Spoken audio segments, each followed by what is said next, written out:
ನಮಸ್ಕಾರ. ಕಿತ್ತೂರು ರಾಣಿ ಚೆನ್ನಮ್ಮ ಈ ಹೆಸರು ಹೇಳಿದ್ರೆ ಮೈ ಪುಳುಕ ಆಗುತ್ತೆ.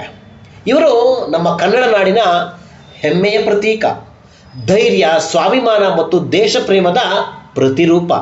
ಬ್ರಿಟಿಷರ ವಿರುದ್ಧ ಹೋರಾಡಿದ ಭಾರತದ ಮೊದಲ ಮಹಿಳಾ ಸ್ವತಂತ್ರ ಹೋರಾಟಗಾರ್ತಿ ಕಿತ್ತೂರು ರಾಣಿ ಚೆನ್ನಮ್ಮ ಎಂದು ಇವರು ಪ್ರಸಿದ್ಧಿಯಾಗಿದ್ದಾರೆ. ಇವರು ಅಕ್ಟೋಬರ್ 23, 1778ರಂದು ಈಗಿನ ಬೆಳಗಾವಿ ಜಿಲ್ಲೆಯ ಕಿತ್ತೂರು ಸಮೀಪದ ಕಾಕತಿಯಲ್ಲಿ ಜನಿಸ್ತಾರೆ. ಚಿಕ್ಕಂದಿನಲ್ಲೇ ಕತ್ತಿ ವರಸೆ, ಕುದುರೆ ಸವಾರಿ, ಬಿಲ್ಲು ಬಾಣದ ತರಬೇತಿ ಪಡಿತಾರೆ.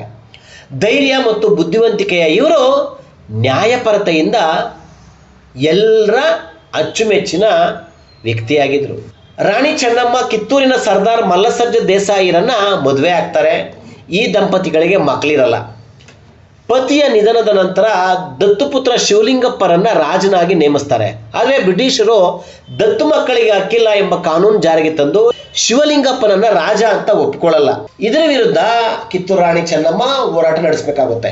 ಬ್ರಿಟಿಷರು ಹೇಗಾದ್ರೂ ಮಾಡಿ ಕಿತ್ತೂರನ್ನ ವಶಪಡಿಸ್ಕೊಳ್ಬೇಕು ಅಂತೇಳಿ ಪ್ರಯತ್ನ ಪಡ್ತಾರೆ. ಇದಕ್ಕೆ ವಿರೋಧವಾಗಿ ರಾಣಿ ಚೆನ್ನಮ್ಮ ಕ್ರಿಸ್ತಶಕ 1810 ಮತ್ತು 1824ರ ಮೊದಲ ಯುದ್ಧಗಳಲ್ಲಿ ಜಯ ಗಳಿಸ್ತಾರೆ. ಇದರ ವಿರುದ್ಧ ಬ್ರಿಟಿಷರು ಮತ್ತೆ ಅಂದರೆ 1824ರಲ್ಲಿ ಯುದ್ಧ ಮಾಡಿ ರಾಣಿ ಚೆನ್ನಮ್ಮನನ್ನ ಬಂಧಿಸಿ ಬೈಲಹೊಂಗಲದ ಜೈಲಲ್ಲಿ ಇಡ್ತಾರೆ. ಜೈಲಲ್ಲೇ 5 ವರ್ಷ ಕಳೆದಂತಹ ರಾಣಿ ಚೆನ್ನಮ್ಮ ನಿಧನರಾಗ್ತಾರೆ.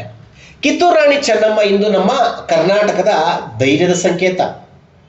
ಇದರ ಅಂಗವಾಗಿ ಕಿತ್ತೂರು ಉತ್ಸವವನ್ನು ಪ್ರತಿ ವರ್ಷ ಅಕ್ಟೋಬರ್ ತಿಂಗಳಲ್ಲಿ ಸರ್ಕಾರ ಭಾವಪೂರ್ಣವಾಗಿ ಆಚರಿಸುತ್ತೆ.